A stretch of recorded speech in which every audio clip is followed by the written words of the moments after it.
Welcome to Sacrilegious Discourse. For this is what the Sovereign Lord says. Why do you need prophets to tell people who you are and what you want? If you can justify everything that the God of the Bible has done, then you can justify any of your behavior. A lot of this mentality is trickling into what is now mainstream right-wing Christianity. I am capable of empathy greater than this God of the Bible. This is a Bible that they tell kids. This is the good Lord. This is the good book.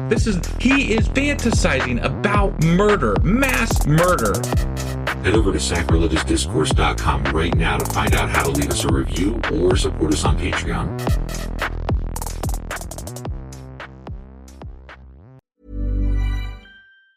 The new Boost Mobile network is offering unlimited talk, text, and data for just $25 a month for life. That sounds like a threat. Then how do you think we should say it? Unlimited talk, text, and data for just $25 a month for the rest of your life? I don't know. Until your ultimate demise. What if we just say forever? Okay. $25 a month, forever. Get unlimited talk, text, and data for just $25 a month with Boost Mobile forever. After 30 gigabytes, customers may experience slower speeds. Customers will pay $25 a month as long as they remain active on the Boost Unlimited plan.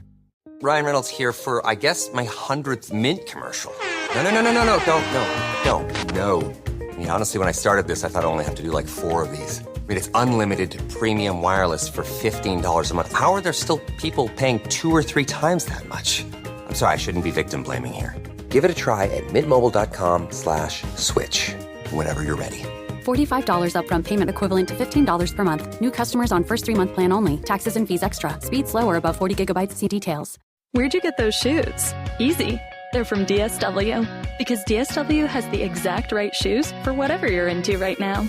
You know, like the sneakers that make office hours feel like happy hour. The boots that turn grocery aisles into runways. And all the styles that show off the many sides of you, from daydreamer to multitasker and everything in between. Because you do it all in really great shoes. Find a shoe for every you at your DSW store or DSW.com. Husband! Wife! Guess what happened to us? We didn't do an episode? No, we finished Amos. Oh, that bit, yeah. No, we finished Amos. But that's not what we're here to talk about. And then we skipped a couple of days. But, here we are. We finished Amos. And we're doing a Q&A. We're doing a Q&A, but this is not like the wrap-up one. This is the one over the actual chapters we read, right? Yeah, chapters 6 through 9. Okay. Yeah. You ready to get into this? I mean, am I? Yes, you are. Yes, I am. All right, let's do this. Okie dokie.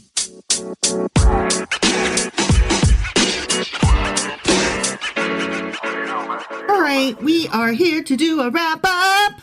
Yeah. Just kidding. We are. It's not a wrap-up. It's a Q&A. Oh, yeah. What the fuck? You're just throwing me all off here. And you agreed. Well, I just assumed you wouldn't, say the wrong thing. So. And I assumed that you would correct me when I did. Well, Shame on both of us. I didn't expect to have my correcting hat on the first, 10 seconds of the podcast. So 3, sir. Yeah, 3 my bad. seconds. My bad.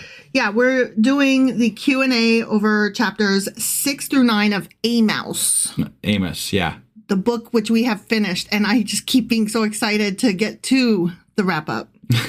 But no, we're doing a Q&A. Yes, we're doing a Q&A. Chapter 6 starts out with whoa, to the pride of Jacob. Yeah. And the destruction of Israel. Mm-hmm. Okay. So here's the thing. Whereas chapter 5 was condemning the conduct of worship in Israel without justice. Mm-hmm. In chapter 6, we're taken from the public worship of the people to the private banquets of the rich. Okay. But only in order to have their security and extravagance contrasted with the pestilence, the war, and the captivity that are rapidly approaching. I see. So you guys are living in real fancy stuff now, but it's about to get not good for you. You better enjoy those grapes and those bonbons or whatever. Because shit be coming. Yeah. I mean, it's always coming because it's God. It's right.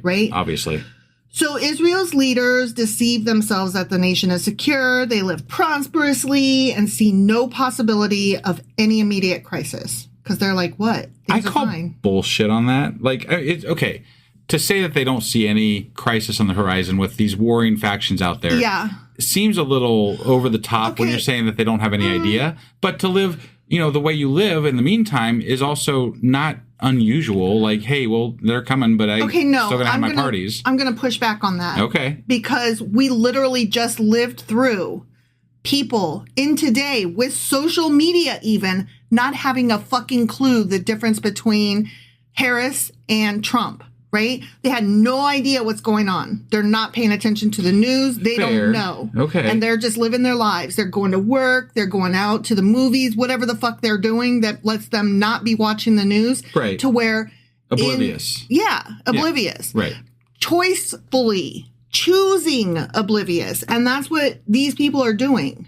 They might have the opportunity and means to know better because they are rich. Yeah. Obviously. Right. They have grapes and shit, right? Yeah, grapes. They're laying on their fucking couches and, whatever else we read in chapter 5 that I can't remember. Yeah. Right? So they have the ability to know better, but they choose not to. Right. So that's my take on it. Okay. So when you say, oh, they might not know, I'm like, yeah, willful ignorance. Okay. It cannot be excused in my opinion. There's no way to actually know, but yeah, okay. It does sound plausible also that way. So. Well, you were the one saying that, oh, I think they knew. And I'm saying maybe they chose not to know. No, that's what I'm saying. Okay. Either way sounds good. Okay. I think that's a valid reason. Oh my God. I think I might have just won an argument with you. Wow. That's so great. Somebody out there notate it. Yeah, it feels really good. Mark it down in the notes. I feel like that was a strong argument I had, though. Okay. And I got to fuck with Trump. Nice. Right. It's like a double win. I know, right? Yeah. All right. So Amos compares Israel to her pagan neighbors. Remember when he's like, fuck those, fuck these, fuck them. Yeah. All the nations suck. Right. Reproving his people for indulging themselves in luxurious ease and for making alliances with their powerful, idolatrous neighbors. Okay. And that takes us, we're going to start with verse 2. Go to Calneh and look at it. Go from there to Great Hamath and then go down to Gath in Philistia. Are they better off than your two kingdoms? Is their land larger than yours? And we were like, what the fuck is a Calneh? What's a Hamath? What's a Gath? And what? Why? What? Do you remember? Right, yeah. Okay. So Calneh is an ancient city founded by Nimrod. Ooh, right? Nimrod, he's back. I know. Huh? He always pops up when you least expect it. Yeah, that's what Nimrods do. That is true. That is true.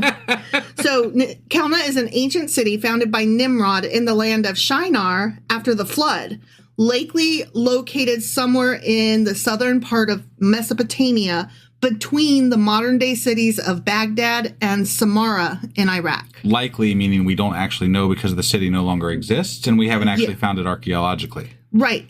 Okay. Yeah. I just wanted to clarify that. But based on what we know about it, all the different clues point to somewhere in this, definitely not the Americas. Right. Okay?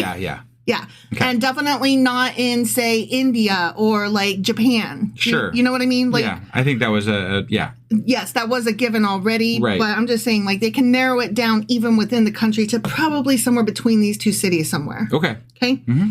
So Hamath was a city, not to be confused with Hamas. Okay? Right. I'm saying Hamath. Right. Was a city on the Orontes in Syria. I'm assuming that's a river? It's a river. Very good. Right. The fall of the Hittite Empire during the Iron Age saw the Neo-Hittite Aramaean city of Hamath named as the capital of one of the prosperous states known as Hamath, which traded extensively, particularly with Israel and Judah. Hamath today is a city on the banks of the Orontes River in west central Syria. It is located 132 miles north of Damascus, and it is the provincial capital, city of Hamath governorate. Sure. I don't. That word. Governorate. Governorate. Yeah, sure. Okay. Governorate. Yeah. With a population of 996,000 people, according to the 2023 census, Hamath is the fourth largest city in Syria after Damascus. Okay. Aleppo and Homs. Got it. Okay. Yep. So it's one of those. It's very populous. Yeah. Which is amazing. Okay. Hello, Bible-ish city. I see you. Sure. Okay, now Gath, that was the other one that was mentioned in that verse. Okay. Yeah. Gath was one of the 5 main cities of Philistia during the Iron Age. It was located in northeastern Philistia, close to the border of Judah. It was one of the last refuges of the Anakim in front of the conquering Israelites under Joshua. Which was the giants. The giants, right? Yeah. The Anakim were the halfy-halves, right? Yeah. The half-angel guys or something like that. There was some tie-in with that, but it wasn't necessarily... Like, they were just giant people. Maybe. Sort of. Yeah. Yeah. So Gath was either subdued during the days of prophet Samuel or by King David, although the first book of Kings states that in the time of King Solomon, it was still ruled by a Philistine king named Ashish. Of course, King Ashish is mentioned as the ruler of Gath for the times of Saul, David, and Solomon, making it uncertain whether this refers to 2 or more kings of the same name. I see. Like, we don't know. Yeah, that would be a long-serving king otherwise. Right? Yeah. Gath was also the home city of the Philistine giant Goliath and his brothers. Right. As well as of Ittai Haggiti, one of King David's generals. Okay. And his 600 soldiers who aided the king in his exile from his son Absalom. I remember that. Yeah. Like, he was hiding amongst them. He was. Yeah. David, while running from Saul, escaped to Gath and served under its king Ashish. Yeah. Like, oh, I forgot about that. Right. Cool. Right. So basically with this verse, Amos is saying, you have no more reason to expect exemption from the consequences of your sins than they had. They've been punished, and so will you. Why would you trust in their gods who could not even save their own cities? Right. You know? Yeah. Amos then asks if their neighbors' lands and lives are better than their own, that they would choose to worship the gods of the heathen and forsake Jehovah. And then Amos supplies an explanation of all the sins of which he reproves. He's like, you suck at this, you suck at those, you suck at these. Right. And then he attaches some awful threats, which, I mean, isn't anything new. He's always like, you suck so fucking much. And then it's like, and here's what's going to happen. Right. God's going to get you. Yeah. The upper class people live in luxury without any concern of consequences, what I was trying to say, for the injustice that is ruining the nation. When Israel is conquered, they will be the first in the group taken into captivity, is what he's saying. Well, and that's usually true, right? Like, I mean, we've talked about this even with the Babylonian exile. Whoever conquers usually takes the brain trust first, or the rich and the powerful and the people who have skills and all that. Because they usually take them in order to either enslave them or something, use them as collateral or whatever. Right. Or if they can't do any of those, to do away with them altogether, because at the very worst case scenario, it leaves the city defenseless and stupid. Leadershipless. Yeah. Yeah. Like basically a chicken running around with its head cut off. Yeah. Yeah. So Amos states that the high-standing people in Israel will soon be brought low, and reminds them that other nations were stronger than Israel and other cities were more prosperous than Samaria, but even they still fell to enemy armies. They must not have a very good God if there's all these other places that are more powerful than them. You know, that's the way I see it. That's the way I would see it too. Yeah. I would be like, oh, they are? Right? Oh, they were? Like, why aren't they you have the God. Right. As your God, right? Why aren't you guys the most powerful people out there? Because God's not real. Right. All right, so let's move on to verse 5. You strum away on your harps like David and improvise on musical instruments. I was confused about this at the time because I'm like, we're saying this as though it's a bad thing, right? But you're also comparing it to David, who was good. Right? Yeah. And so is it good or bad to play a harp? Well, here's the thing. Both. Oh, okay. Yeah. Okay. Okay, let me read this. Well, no, I'll address your concern first. I was trying to think which would be better. Sure. Okay, so playing the instrument in and of itself is not a bad thing. Okay. But laying around eating grapes and fuck farting with, with art stuff. Like, oh, okay. He's not saying I have a problem with art. He's saying I have a problem with you fucking around and pretending nothing is wrong while you're doing art. I see. Okay? Okay. Now, having said that, some churches today use this specific verse, Amos chapter 6, verse 5, to justify banning musical instruments in worship services. However, when read in context, Amos's warning was directed at the complacent and prideful people of Israel and Judah who were enjoying leisure while forgetting God and disobeying his laws, which is basically what I said. Stop fucking around with your art. Yeah, God forbid you have time to do leisurely activities that are fun Again, but not while you're fucking over the poor. Not while there are starving people next to you. I get it. Not while you're owning slaves. But at the same time, there is like this whole thing, like we say the Protestant work ethic, right? Yes, we do. Because they don't like the idea of art and leisure and like you must work hard for everything that you get in this life, right? Like idle hands are the devil's tools or something like that. Sure, but my consternation with that thought is that the idea that art and philosophical endeavors are not the humanities in general are not hard is bullshit. No, right? Totally, like totally. I mean, I don't like this idea that the only way to work is to work and grind your way to whatever you're doing. Like it's either to work physically or to use the one side of your brain. And there's a whole other side of your brain. Right. There's like 3 ways to work. And you're saying that one of them doesn't count. Well, and the problem is that this idea of hard work, quote unquote, right? The reason it gets such a grasp in society is because most people, this is how they do get ahead, right? Yeah. They work hard to make the money they make and then they retire and then that's their life. And then they sell a planner saying how I planned my day and got where I got. Sure. But I don't ever personally want to take away from people who do it in a creative manner. Sure. I think creativity is important for sparking so much in this world and in humanity in general. And I think that if we didn't support that as well, we are doing a disservice to our planet.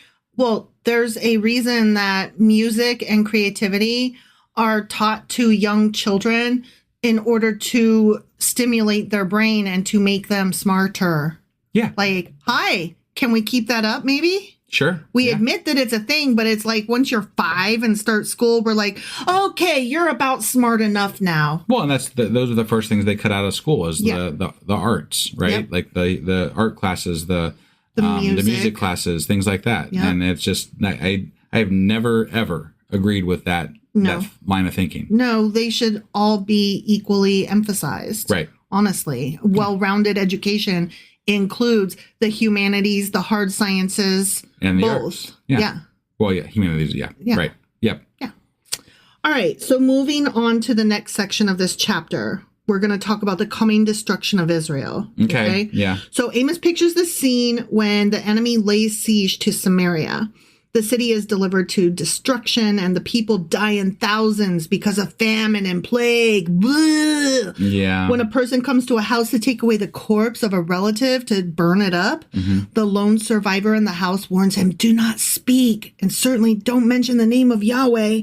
Because they're trying to hide from God. Yeah. They do not want to attract God's attention in case he punishes them even more. Yeah.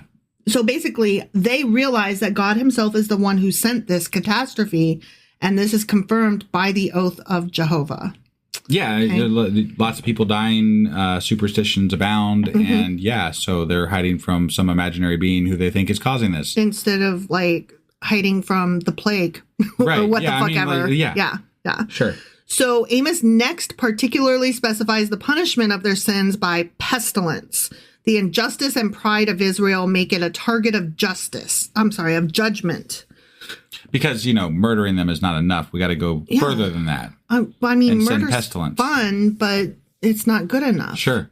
Amos further specifies the punishment of their sins by famine or a drought that should harden the earth so that it could not be tilled. Right. Okay. So let's move on to verse 12. Do horses run on the rocky crags?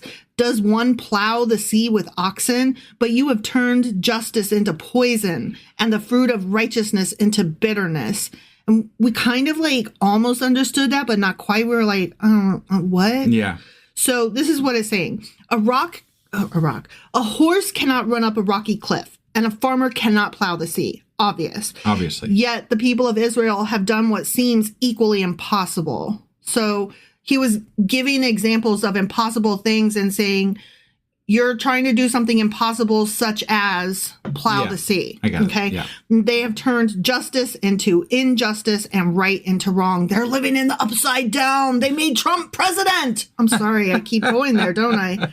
They have also foolishly boasted of their military strength because they have overrun 2 small towns. Womp womp.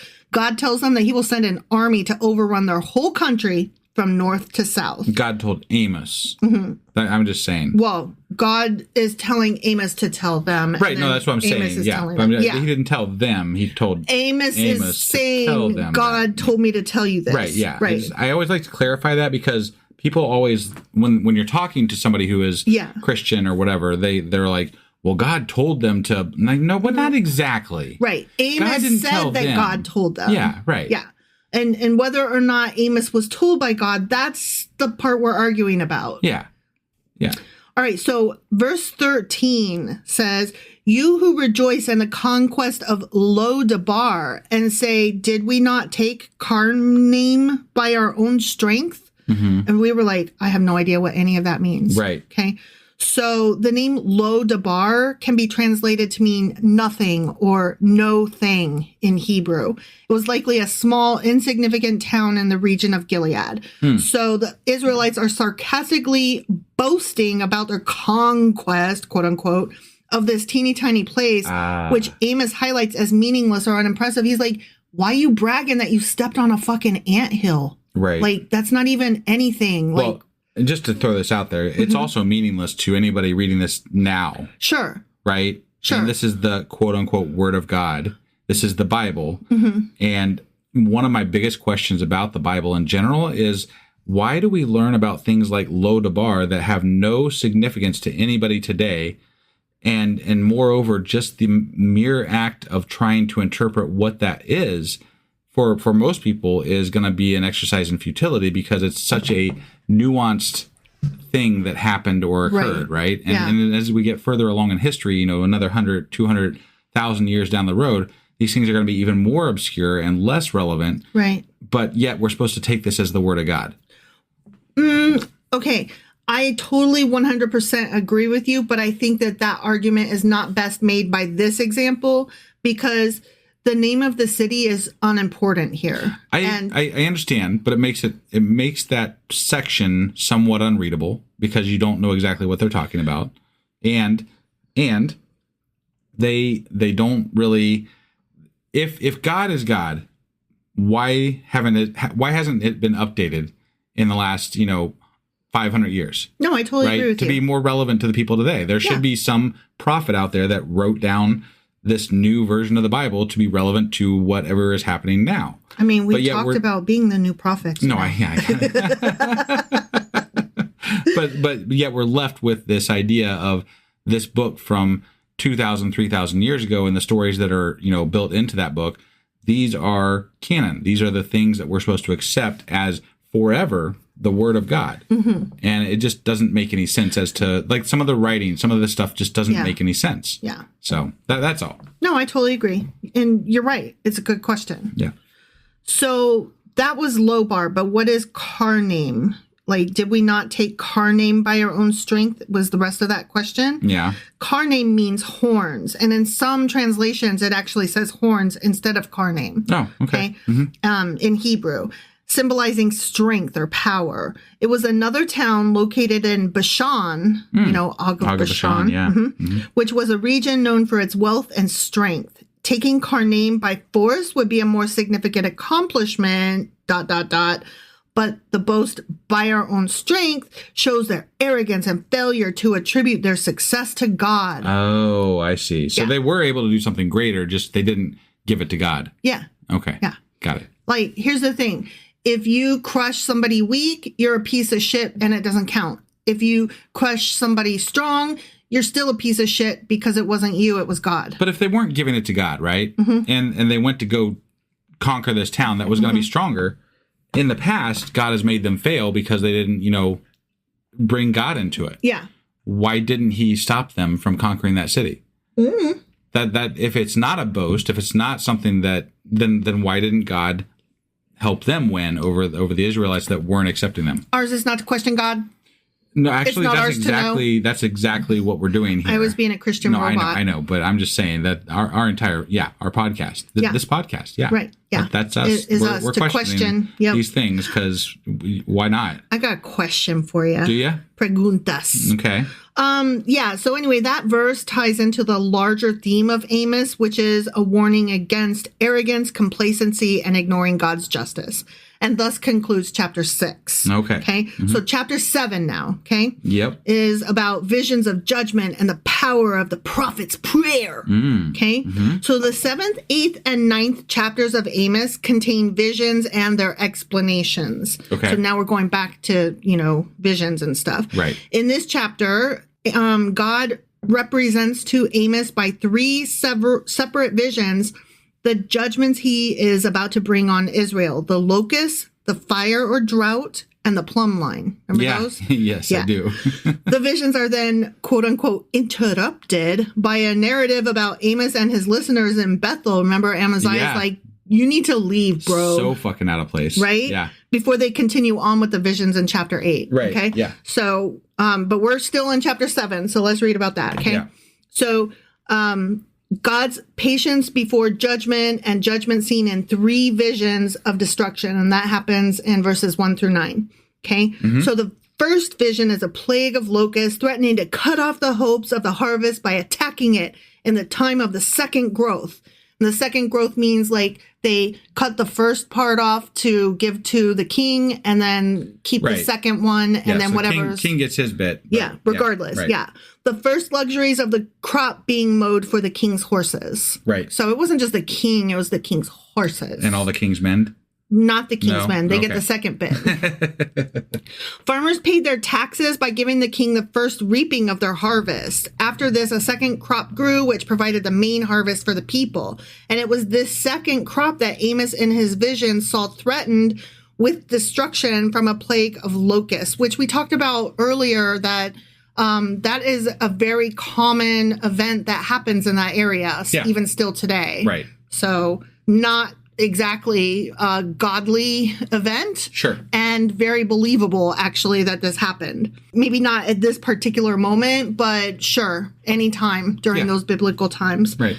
So if God judged Israel in this way, it might never recover. If those locusts came and ate up all the... I see. Yeah. Except for that they have had locust attacks in the past. So, and they've managed to recover. Right. So. But I mean, back then they had no idea, like, what's going to happen tomorrow if all of our fucking grains are gone. Yeah. No, I get it. So when Amos pleaded on behalf of Israel for God's mercy, God answered his prayer, if you recall. Yeah. Okay, the next vision threatens a judgment by fire or drought, and it just depends on which interpretation you read. Sure. Which would consume a great part of the land. And we're going to read verse 4. This is what the sovereign Lord showed me. Remember, we were like, whoa, showed me? Yeah. My. Well, you upgraded. The sovereign Lord was calling for judgment by fire. Fire! It dried up the great deep and devoured the land.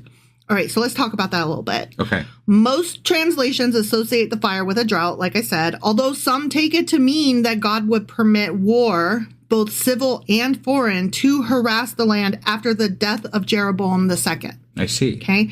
So the third vision is a total overthrow of Israel, leaving it as it were by a line. So now we're moving on to the plumb line. Okay. Yep. When Amos saw the people as a whole persist in their sin, he knew that judgment could no longer be avoided. And as a builder tests a wall with a plumb line to see if it is straight, so God tests Israel according to his perfect standard to see if it is morally upright. And that's what the plumb line was for. Does God actually have a perfect standard, though? No, he does not. I don't think so, yeah. Not that I've been able to locate.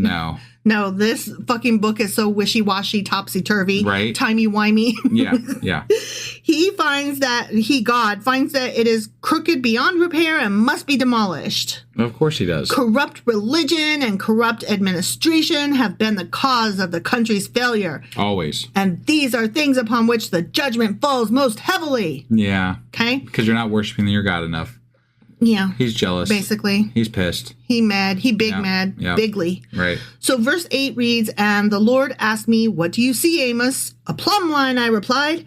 Then the Lord said, 'Look, setting a plumb line among my people Israel. I will spare them no longer.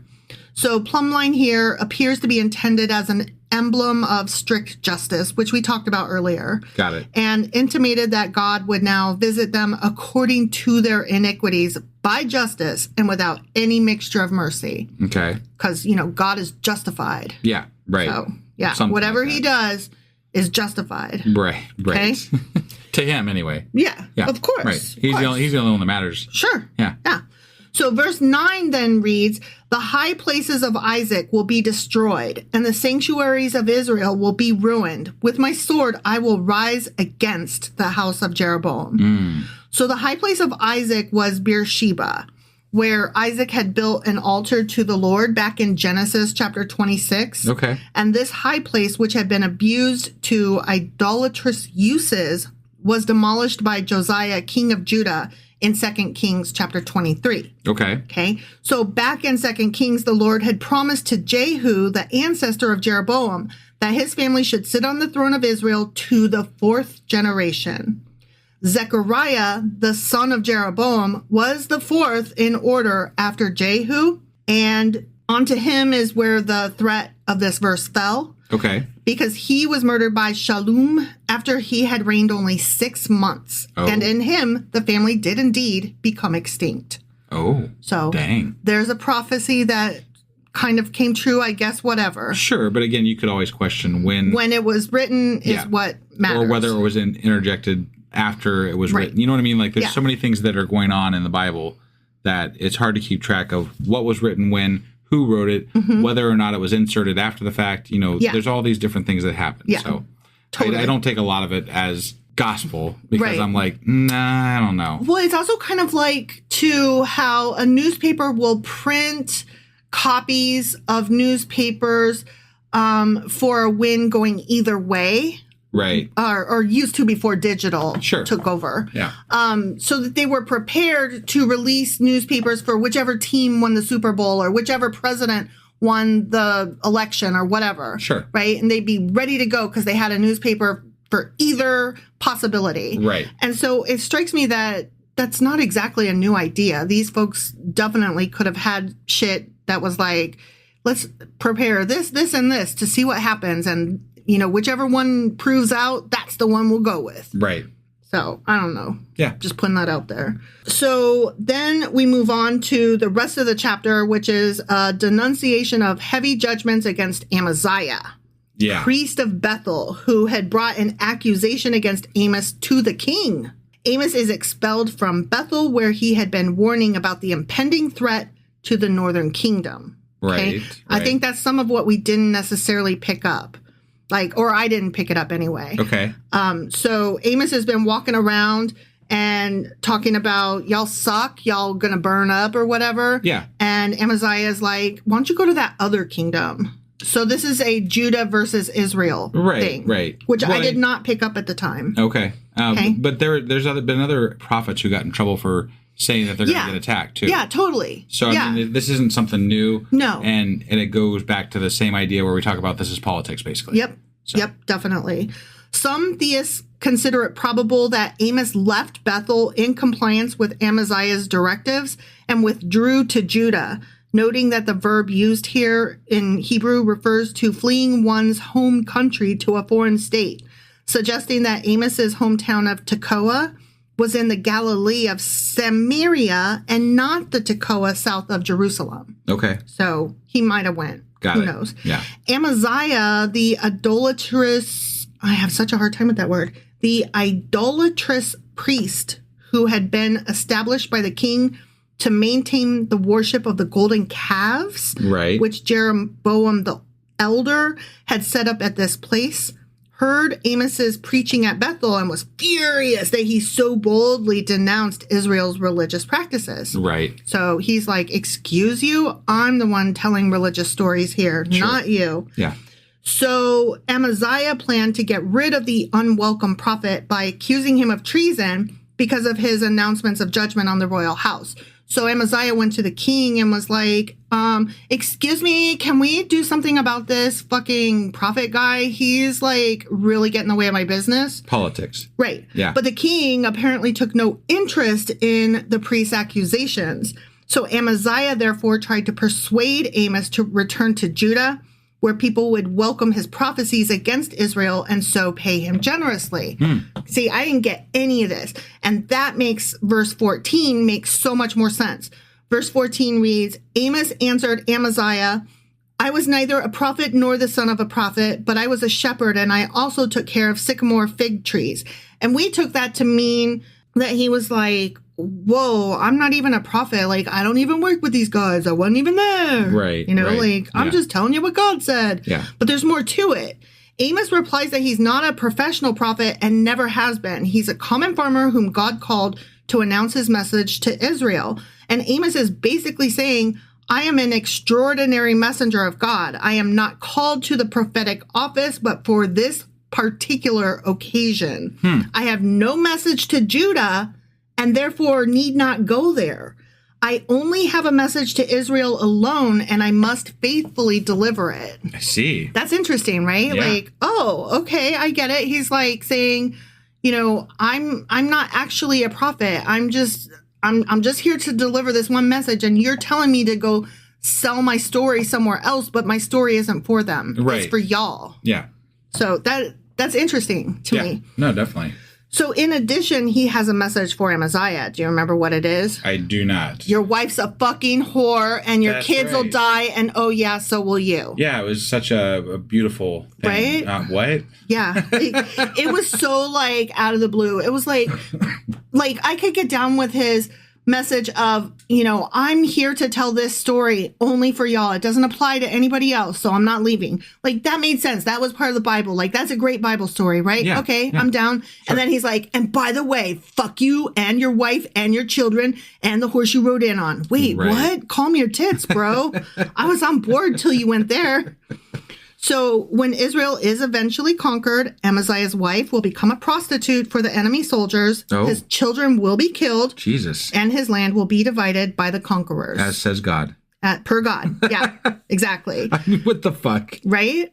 And there's some question, some quote unquote scholars wonder if Amaziah's wife wasn't already an under the table prostitute because she was, you know, the wife of part of the uppity muck schmuck, you know, what is he? He's like a religious leader. He's a priest dude, right? Amaziah? Oh, yeah, I think so. And so like they're the temple priestess or whatever, Yeah, or something like that? yeah. Yeah, okay. So some scholars are like, she probably already was a prostitute, but the fact that, and that's kind of embarrassing enough, although maybe not because of religious practices. and their rights and all that. Right, yeah. But her being a prostitute to the enemy soldiers, that changes everything. Right, yeah. Because then, like, then it has nothing to do with their it's God not or a anything. choice. Right. She's not making a choice in it, and he's not making a choice. Right. So yeah, that's gross all the way around. Sure. And you know, your kids will die too is pretty not cool. That's pretty awful. So that concludes chapter 7, and we move on to chapter 8. Okay. So this chapter opens with a vision of a basket of summer fruit. Remember? Yes, I do. For like the ripe fruit, Israel nears its end. Yeah. Okay. Yeah. So we're going to talk about the rotting and corruption. The time was ripe. The time for, was Israel's ripe. destruction. Yeah. And you were like, I see what you did there. I understood that reference. Yeah. So Amos is given a fourth vision denoting the certainty and nearness of the destruction of Israel. Just as the harvest comes to an end and the fruit is gathered into baskets, so Israel has come to its end and will be punished.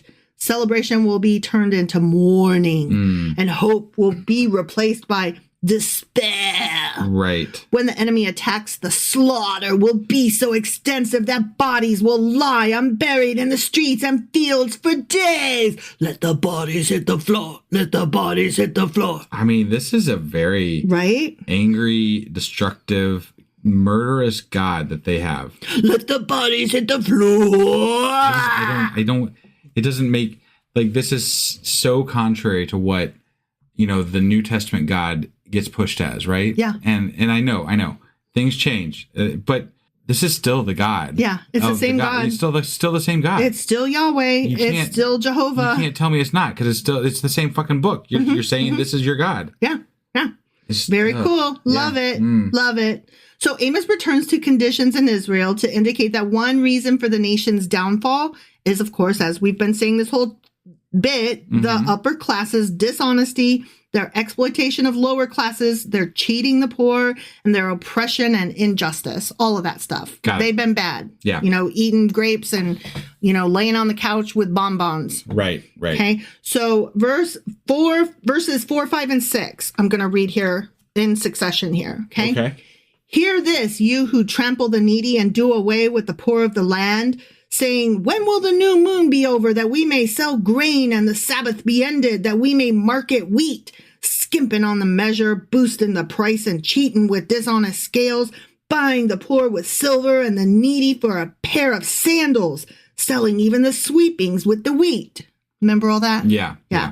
So greedy merchants, annoyed that they must stop work whenever there is a religious holy day, can hardly wait for the holy day to pass so that they can get back to the job of making money. Right. Now, I don't know if you caught this, but they mentioned the new moon. They're waiting for the new moon to be over. Okay. That's not actually one of the gaudy holidays. That's one of the people holidays. Oh, okay. So the celebration of the new moon was kept as a kind of holy day, not by divine command, but by custom. Oh, okay? So it's like a pagan leftover. Yeah. Okay. The Sabbath was strictly holy, and yet so covetous were they that they grudged to give to God and their own souls this seventh portion of their time. Yeah. So, they don't do it anymore. No. Corporate America has got their foot in the door with regard to... I actually read a whole diatribe about that while I was studying this verse. Yeah. Not a problem anymore. And a lot of the Christians while I was studying this were going off about how people that keep their businesses open on Sunday, they're going to feel the pain later. Yeah. Everybody should be like Hobby Lobby and Chick-fil-A. Look, I'm kind of torn about this, right? I don't believe in God. Right. In any way whatsoever. I believe in a day off for humans. Right. Yeah. And if it falls on a Sunday to appease, humans and people who have religious practices, who gives a fuck? I don't give a fuck what the day is. Can we just have it? Would be nice to have some of these scheduled human days off, right? And for whatever reason, doesn't really matter. But it's nice to have days that you can count on having off. Right. Period. Yeah. We celebrate the family part of Christmas, if not the religious part of it. And we're glad for the day off. Right. But a lot of companies stay open even on Christmas Day now. They do. Which is just tragic to me, because it's always the people at the bottom of the totem pole that get forced to work it. And I know they get time and a half and they don't have to and blah, blah, blah. And I'm like, fuck off. If you're like a flat tire away from being homeless, you're going to work the time and a half on the holiday, or double time and a half, or what the fuck ever. I think the richest and the highest up should be the ones that have to work at those places on the holidays. Right? Yeah. You're the one that can't quite get enough millions. Right. So make them work in a store. Yeah. Make the CEOs go into freaking, corner lot place and run the register that day. I think that would be the greatest for their company. Wouldn't you like your company to be known as the nice one, not the one that exploits? You know what? If I ran my own company and I wanted to stay open all the time, I think I would do something like that. If you're management with us, you're going to end up working that day by yourself. The people down from you, I'll be working there with you. Right. The people that are higher up in the chain, you're going to be working those days, not your people. Yeah. Let people have a day of relaxation to be with their families and to celebrate with their children or the other children in their lives. I know it's a novel idea. Right? But, Jesus, it shouldn't be. It shouldn't be. Ugh. You mentioned the word grinding earlier, and that's all I can think. Just hustle culture. Always working, never not working. No, I think relaxation is something that this world is trying to make extinct. So I just read about the new moon and how we still celebrate that even at Easter time. Yay! Yep. Moving on. The coming judgment will smash the sinful people like an earthquake and overthrow them like a flood. I know, I'm shocked. Right? Yeah. So this is how God's going to judge Israel. Okay. Their doom is at hand. So verse 8 reads, will not the land tremble for this, and all who live in it mourn? The whole land will rise like the Nile. It will be stirred up and then sink like the river of Egypt. Now, some translations actually read, and it shall rise up wholly as a flood, and it shall be rise up. Sorry, I said ride up, didn't I? It shall rise up wholly as a flood, and it shall be cast out and drowned as by the flood of Egypt. It's just a slightly different wording, but kind of cool. Sure. So cast out and drowned or swept away and overwhelmed. Those are just different translations also that come into play. Okay. As the land adjoining the Nile is by it, when there is flooding, the Nile generally rises about 20 feet, which I think I had mentioned before. And then the waters cast out mire and dirt.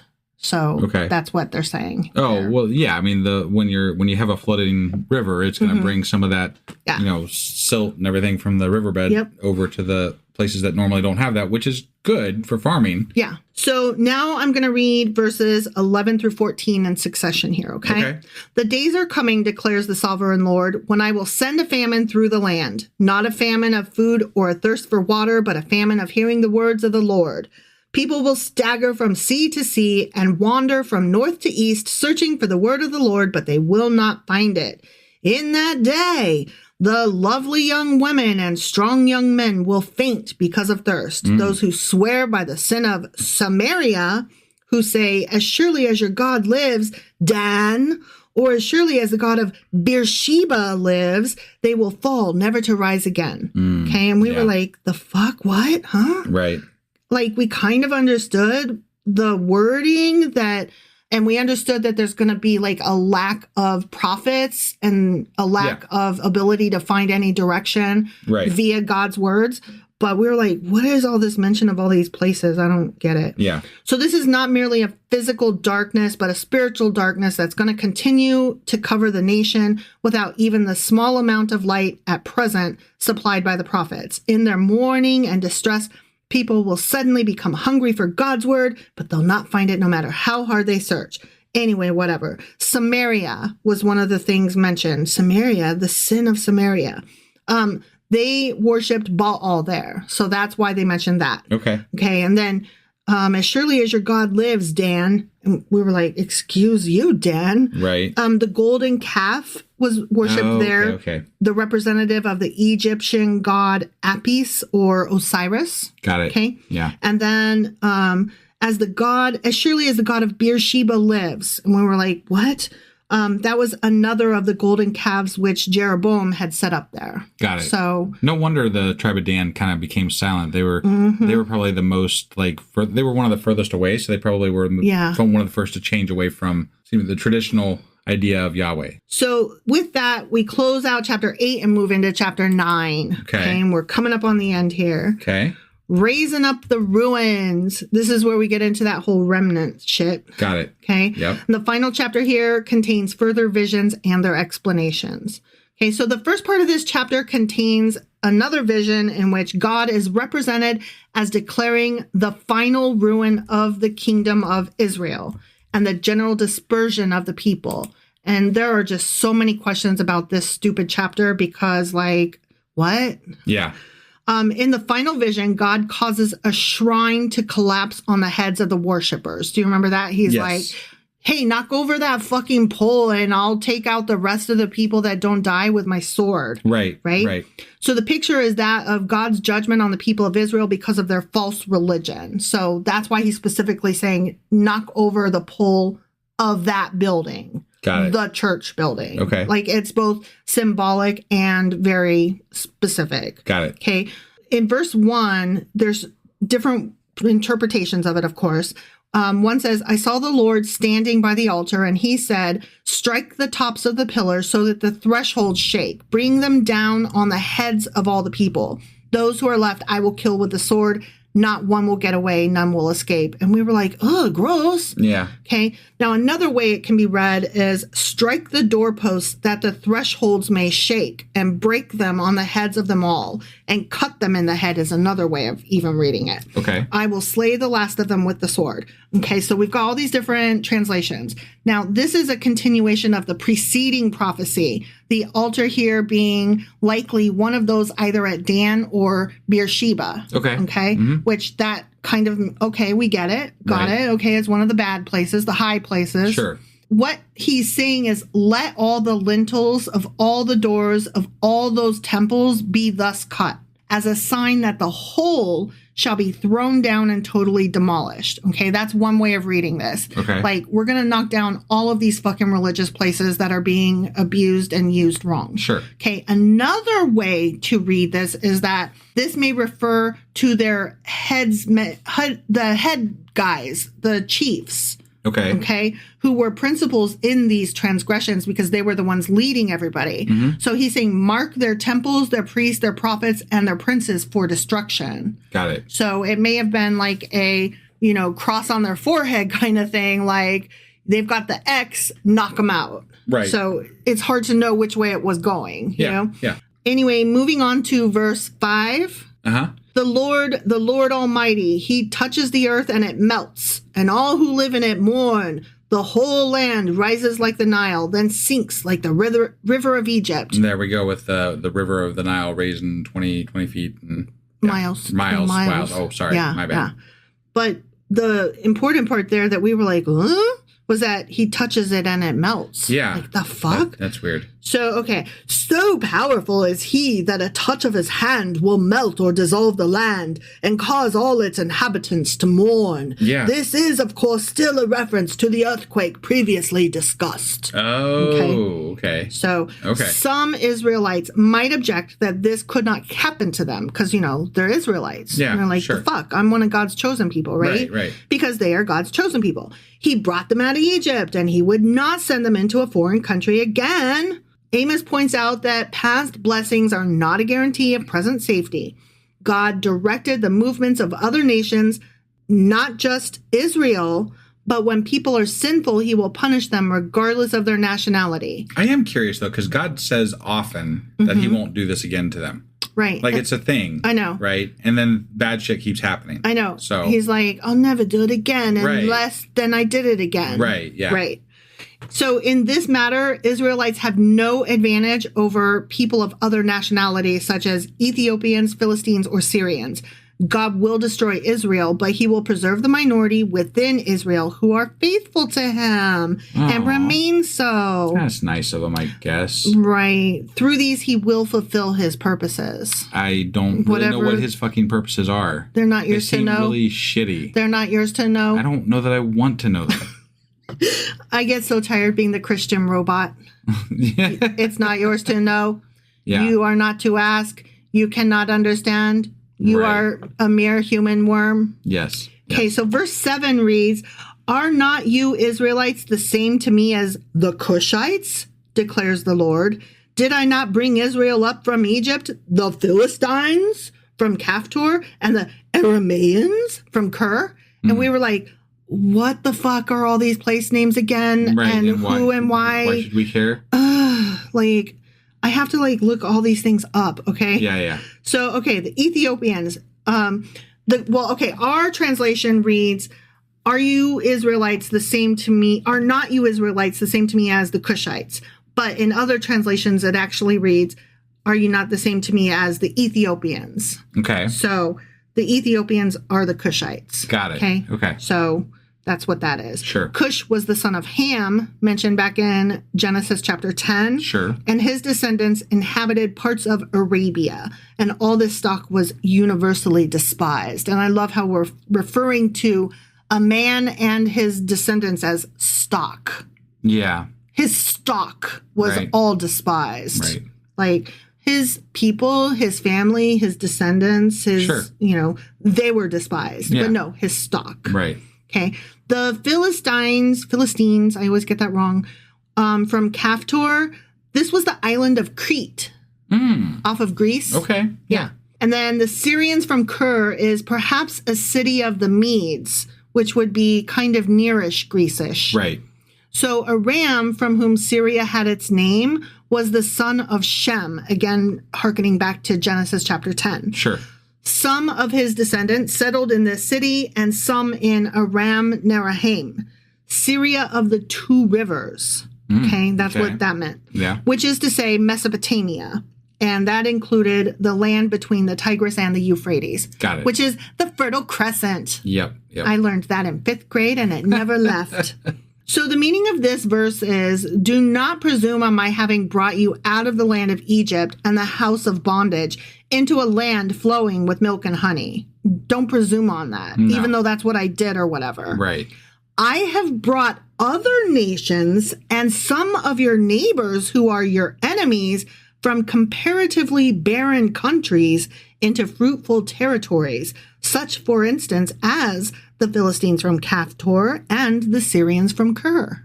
Okay. So that's interesting way of looking at it. He's claiming that he brought other people. And, you know, which he never really talks about that. Right. So that's why this was like a really interesting way of reading that. And I'm like, oh, is that what you think? Well, and it would indicate to me that the Exodus would have been something that would have happened in some indeterminate time in the past, right? Because you're talking, because basically all history says that the Israelites are from the place where Israel is, right? But maybe some ancient time ago, people migrated from this area to that area. And it was just one of those like stories that got passed down and became lore, right?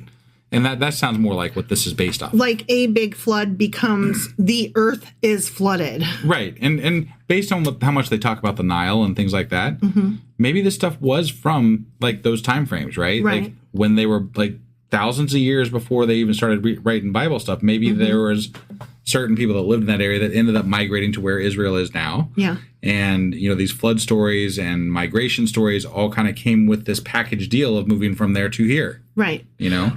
Well, it kind of strikes me similarly, like these were originally oral tales. Right. Well, and that's they weren't written down until like way later. Yeah. Even. And when they were written down is like thousands of years ago, right? Sure. So kind of crazy.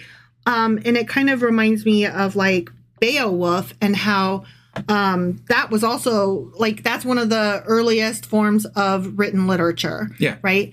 And it was originally, of course, an oral tale, and we are only reading one version of that story. Right. And so obviously this will have had many different oral versions of the story. Oh, for sure. And we know that there are actually. Right. So. Which is what makes it so funny that Christians are like hardcore. This is it. Yeah. Right. And not only this one, but the King James Version, which was printed in the 1500s. And it's probably the most incorrect version of all of the versions. Like, I'm sorry that it sounds really fancy with its Shakespearean stuff, but you don't even like King James or Shakespeare. Yeah, like if you did even the least bit of like history digging, right? You'd be like, wait, what? What are we doing here? Why am I sucking the dick of this guy? Hold on. Hold on a sec. Like, that one confounds me, honestly. Right? Yeah. All right, so Amos gives a final picture of the certain judgment that is to fall on the sinful Israelites, as no pebble or other worthless matter falls through a sieve, so no sinner will escape God's judgment. If people think that because they are Israelites that they will not experience God's judgment, they are only deceiving themselves. All right, we are cruising into the last bit here, all right? Okay. So we're getting into the restoration of Israel to blessing and abundance. And there's some stuff in here that's going to blow your fucking mind. Okay. All right? Yeah. So the prophet then passes to the great blessedness of the people of God under the gospel dispensation. Excuse you? Gospel? That's New Testament. Right. I'm sorry. What the fuck? Yeah. So we'll talk about that. Okay. All right. So we're going to talk about the restoring of the house of David to Israel. Okay. Now, beyond judgment, Amos sees God's forgiveness. Captivity in a foreign land will bring to an end the old division between the northern state of Israel and the southern state of Judah. God will bring the reunited people back into their land. Never happened. But okay. All right. Oh, hold on. I'm not there yet. Yeah. Where they will live in security and prosperity under the rule of the restored Davidic dynasty. Israel's rule will extend over other nations, here represented by Edom. Sure. So, and this is one of those prophecies that is yet to be fulfilled. Done. Yeah. So it's one of those that's very prominent. Oh, in it's so magic. Christianity and Judaism and all of this. So. Oh, it's beautiful magic. Right. Very magic. Yeah. Okay. Because it's going to happen, you guys. It's proof of Jesus. It's like a lot of what the whole fucking New Testament and Christianity is based on. It's a very, like, have you ever seen those rock piles where like there's a giant rock resting on a smaller rock, resting on an even smaller rock, and then like, you know, these are like serene balances or something, and then at the very bottom it's all sitting on this teeny tiny pebble, right, and it's balanced just so, and if you cough crooked it falls. That's what this is. This is that fucking pebble. Okay, so verses 11 and 12 read, "In that day I will restore David's fallen shelter. I will repair its broken walls and restore its ruins, and will rebuild it as it used to be, so that they may possess the remnant of Edom and all the nations that bear my name, declares the Lord, who will do these things." He will. Okay. So, like I said, Israel's rule will extend over other nations, here represented by the word Edom. We just decided that. Got it, yeah. So, Edom is rendered mankind in the Septuagint. Oh, okay. So I don't know why and who decided that sometimes when we say Edom, we don't actually mean the Edomites. We actually mean mankind. Got it. But the Greeks did, I guess. Okay. And sometimes we go with that. Sure. Okay. So we know that the kingdom of Israel fell first and that the kingdom of Judah continued long after, enjoying prosperity and comfort under Hezekiah and Josiah. The remnant of the Israelites that were left by the Assyrians became united to the kingdom of Judah, but this comparatively short prosperity and respite previously to the Babylonish captivity could not be that, quote, restored Davidic dynasty that was referred to. Could not. That's why I said could not. No, I know. I was just like, why though? Because the Davidic dynasty was not restored. Okay. All right. Yeah. Like it cannot because it was not. Got it. Okay. And it could also not be the closing up of the breaches because the land was still split. Okay. Judah and Israel were still not together. Got it. And since it is acknowledged that nothing of the sort has taken place since, consequently, getting into what you were just saying, most Christians agree that the prophecy remains to be filled in the time to come, which is to say, Christians take this exact text as solid proof that the Jews will eventually be converted and restored. Converted to Christianity. And this is why we have this love-hate relationship with Israel right now. And I had to write under this, the very arrogance is fucking astounding. Yeah. Because I'm, using a Christian source alongside of a Jewish source as I'm researching. Right. And the Christian source is like, and this is a fact that this will happen. And I was just like, I'm sorry, what? Is it now? I have never heard Jewish people say, oh yeah, totally. We're totally going to be converted at some point. Right. Yeah. I'm looking forward to the day when I take Jesus Christ as my Lord and Savior. What? Like, I'm just like, do the Jewish people know this? Did we talk to them about this? What do they think about this? Yeah. Like, I literally, if you know any Jewish people, please ask them to, like, call in. If you're a Jewish person listening, please comment. Let me know. Like, are you aware of this? How do you feel about this? Right. I was not aware that Jewish people were, like, eagerly waiting with bated breath for the coming of Jesus Christ. Right. All right. So moving on to verse 13. The days are coming, declares the Lord, when the reaper will be overtaken by the plowman and the planter by the one treading grapes. New wine will drip from the mountains and flow from all the hills and will bring my people Israel back from exile. And we were like, what the fuck are you even talking about? Right. Makes no goddamn sense. Yeah. Like you said, don't fear the reaper. Yeah. So here's what it is. The land will become so motherfucking productive that grain will grow faster than the farmers can even harvest it. Okay. The reaper will not be able to finish his work before the next planting is due. Oh. So Amos is predicting great fertility in the land, abundance in the crops, and regularity of the seasons, indicating that the plowman, sower, grape gatherer, and winepress operator will not only succeed each other, but will have parts of these operations going on at the same time. I see. Cities will be rebuilt, and the people will live in happiness and safety. This sounds so wonderful. It's milk and honey, baby. Yeah, right? All right, finishing up. Verse 14, they will rebuild the ruined cities and live in them. They will plant vineyards and drink their wine. They will make gardens and eat their fruit, which if you read Voltaire's Candide, there's a bit about gardens in there, and if you know, you know. Okay. Anyway, when threatened with great evils, Amos chapter 5, verse 11, it said, they shall plant pleasant vineyards, but shall not drink the wine of them. So they would be planting and planting and planting, but not be able to appreciate the fruit of their labor. Right. But that was back then. Now, in this restoration that's going to happen, they will be laboring for themselves rather than for others, and they will be able to enjoy it. And that's just wonderful. A mirror of where they were before to where they will be in this day when we convert the Jews to Christianity. The end. Awesome. Yeah. God's going to kill, and then everything will be wonderful. But Jesus, though. Yeah, exactly. Mm-hmm. Yeah. It's all going to be solved. Yeah, I'm very excited. I really want to know if the Jews are aware of this plan. Right? Yeah. Literally, I've never heard. Have you ever heard of this? Yeah. That Jews are going to be converted to Christianity? Well, yeah, all Christians think that. I didn't know that. I mean, at some base level, yeah. They're either going to be converted or they're part of the heathens that are going to go, to hell. No, I always heard that they are the exception. They're God's chosen people, and God will work that out somehow. No. That's what my mom says. Oh, yeah, they're God's chosen people. But they better fucking convert or they're fucking roasting like the rest of us. I never heard that part of the sentence. Oh. I only ever got... Yeah, that part's usually conveniently left out. Okay, so God's chosen people are not actually chosen unless they convert. No, they're chosen all right. They're chosen to make a choice. And if they don't make the right choice, they're fucked. I don't know if I agree with you on that. I don't know. I want to hear from some Jewish people. I'm lit up over this. The Jewish people wouldn't be talking about this. This is Christians talking about this. I know, but this is their book, so I want to hear from them. I don't give a fuck about the Christians. They don't know or care what a Christian wants them to do. But I want to know, are you aware of this plan and how do you feel about it?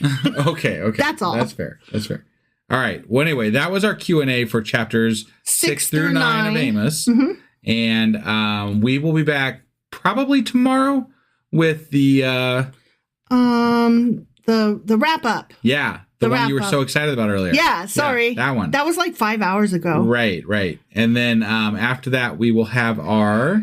You're always wrong. Okay. Along with a pop quiz. Yeah. Mm-hmm. And then I will get the weekly replay up, and then we'll be back starting another book after that. Which I forget already. It was Obadiah, one chapter. Yeah. And so we might have our final Jewish folklore thrown in there for good measure. We say that sometimes, but it doesn't. I know. We'll do things. We'll do some things. We're gonna record stuff. And we are gonna record stuff. Yeah. Yes. That much we know. Mm-hmm. All right. Very professional. Thanks, guys. Bye. You've been waiting all year, and the moment is finally here. Boll & Branch is the bedding brand for better sleep, and their best sale of the year is happening now.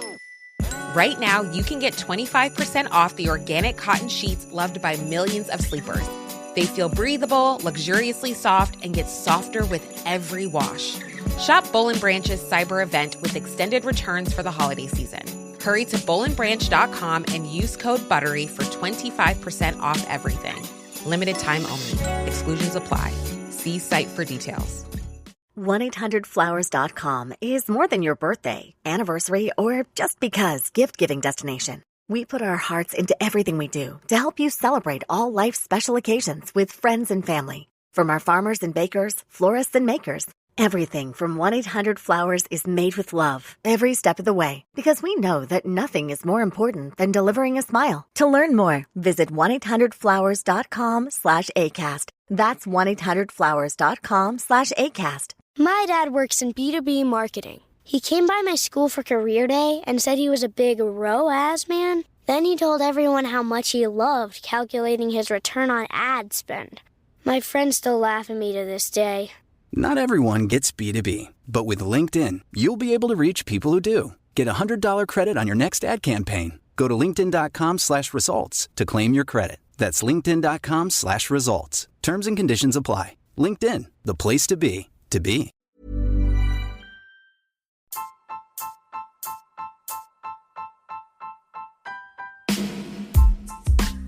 Hey wife, I guess that's the end? But husband, that's just sad. It doesn't have to be. We are on lots of social media platforms like Twitter. Our handle there is sacrilegious_D. For D's nuts. Oh my God. Stop doing that. Anyway, we're also on Facebook, Instagram, and Pinterest. There's a link to all of our social media sites at our website. Ooh, we have a website? Yeah, it's sacrilegiousdiscourse.com, where you can also find a link to our merch shop.